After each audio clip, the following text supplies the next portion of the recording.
When we look at each other, we look in the eyes. This is how we communicate.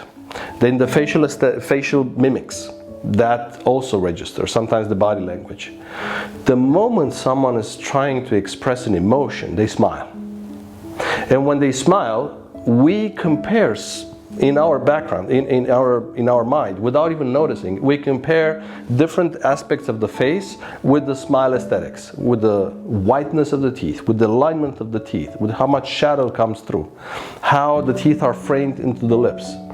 But this happens without us noticing it. And in dentistry, in aesthetic dentistry, when the smile is really nicely designed to be integrated with all those facial features, it's an aesthetic result, meaning an untrained eye will not notice that something has been done. They will notice this something is better, but they don't know what exactly what it is. And most of the time people will say, why did you lose weight? You look better. Did you get a facial? Did you go on vacation? Something is different about you, but I don't know what it is.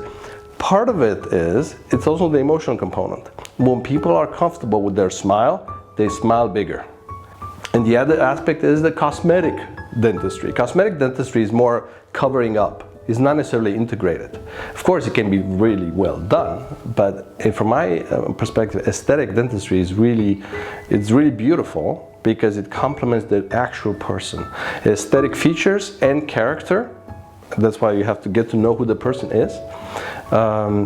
Because I had patients, for instance, I remember this, a patient came to me and she was an educator for small children.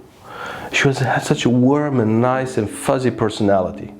And I needed to do veneers because the teeth needed that. You know, it's not just aesthetics. And we had to design a smile that would complement her character. So, of course, you cannot put square teeth on a person like this. You have to, a little bit softer transition, then a softer white.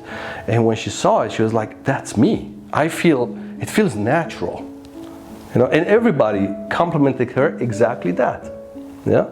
At the same time, I had patients, they were just stockbrokers on New York Stock Exchange. And they're just active person and incisive and tough. And you cannot put soft, round teeth on these people. So we just built a different type of smile with a bit more sharper corners, a different texture, different transitions between the teeth. And he was just, that is me. You know? So it's just, it's beautiful. I mean, I find this so fascinating, you know, the smile design. And of course, all this is just the aesthetic part, but it has to work. So functionally it needs to be integrated. Functionally has to match the jaw joints, the muscles, the geometry, how they chew, exactly their habits.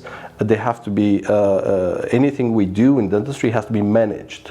In other words, the patient needs to learn how to take care of that, you know, for a lifetime. So it's a partnership. It has to be a partnership. A partnership that results in information that I learn in order to design something for them, and a partnership that I learn also the risk factors so I can teach them how to take care of themselves, so they stay healthy while they're looking better.